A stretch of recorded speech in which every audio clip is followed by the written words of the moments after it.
താൻ ഒരു PR പോലും ഇല്ലാതെ കളിച്ച ആളാണ്. ഇപ്പോൾ എല്ലാവർക്കും PR ഉണ്ടെന്നാണ് പറയുന്നത്. അപ്പോൾ അനുമോള് മാത്രം പറയുന്നതിൽ കാര്യമില്ല. ബിഗ് ബോസ് ഷോയിൽ വിജയിയാവുക എന്നല്ല, അതിലെ പല വിജയികളെയും ഇപ്പോൾ കാണാൻ തന്നെ ഇല്ല. ജനങ്ങളിലേക്ക് എത്തുക, മാക്സിമം റീച്ച് കിട്ടുക, പ്രശസ്തരാകുക, ഇൻഫ്ലുവൻസ് ചെയ്യുക എന്നൊക്കെയാണ്. അതിൽ ഞാൻ സന്തോഷവാനാണ്. ഇത്രയും വർഷം കഴിഞ്ഞിട്ടും ആളുകൾ ഓർക്കുന്നു എന്നത് തന്നെ വലിയ കാര്യം. ഇത്തവണ ബിഗ് ബോസിലേക്ക് ഗസ്റ്റായി വിളിച്ചിരുന്നു, പക്ഷെ പോകാൻ താല്പര്യമില്ല. കാരണം ഞാൻ എന്റെ നിലപാടിൽ അടിയുറച്ചു നിൽക്കുന്നു. ബിഗ് ബോസിന് പല സമയത്ത് പല നിലപാടാണ് കാണിക്കുന്നത്. എപ്പോഴും ഉന്തും തള്ളും ഒക്കെ ഉണ്ടായിട്ടും അവർ അവർക്ക് ഇഷ്ടമുള്ളതുപോലെ കാണിക്കുന്നു. കോർപ്പറേറ്റ് കമ്പനിയല്ലേ, നമുക്കൊന്നും ചെയ്യാൻ പറ്റില്ലല്ലോ.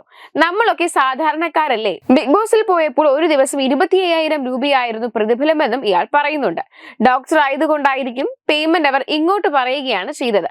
ബിഗ് ബോസിലേക്ക് അവസരം താൻ അങ്ങോട്ട് ചോദിച്ചു പോയതാണ്. ഓഡീഷനിൽ പെർഫോം ചെയ്തത് കൊണ്ട് മാത്രം സെലക്ട് ചെയ്യപ്പെട്ട ആളാണ്. അവർ ഇങ്ങോട്ട് പറഞ്ഞു ദിവസം ഇത്ര തരാമെന്നാണ് റോബിൻ പറയുന്നത്. എന്തായാലും ഇതൊന്നും അല്ല ഇവിടുത്തെ കാര്യം. എന്തായാലും ഇതുവരെയുള്ള ഒരാളും കാണിക്കാത്ത ധൈര്യമാണ് ഇദ്ദേഹം കാണിച്ചിരിക്കുന്നത്. കാരണം ഇതുവരെയും ഒരു മത്സരാർത്ഥികളും, വിജയായിക്കോട്ടെ വിജയല്ലാത്തവരായിക്കോട്ടെ, ആരും തന്നെ ഒരു ദിവസം ഇത്ര കിട്ടി, തന്റെ പ്രതിഫലം ഇതായിരുന്നു എന്ന് വെളിപ്പെടുത്തിയിട്ടില്ല. ആ രീതിയിലാണ്. അങ്ങനെയുള്ളൊരു സാഹചര്യം ഉള്ളപ്പോഴാണ് ഡോക്ടർ റോബിൻ രാധാകൃഷ്ണൻ ഇപ്പോൾ ഈ വെളിപ്പെടുത്തൽ നടത്തിയിരിക്കുന്നത്. അതുകൊണ്ട് തന്നെ സോഷ്യൽ മീഡിയയിൽ ഇദ്ദേഹം പറയുന്നത് ആ വീഡിയോ ക്ലിപ്പ് തരംഗമായി മാറുകയാണ്. നിരവധി പേരാണ് റിയാക്ഷൻ വീഡിയോകളൊക്കെ ഇതിനെതിരെ ചെയ്യുന്നത്.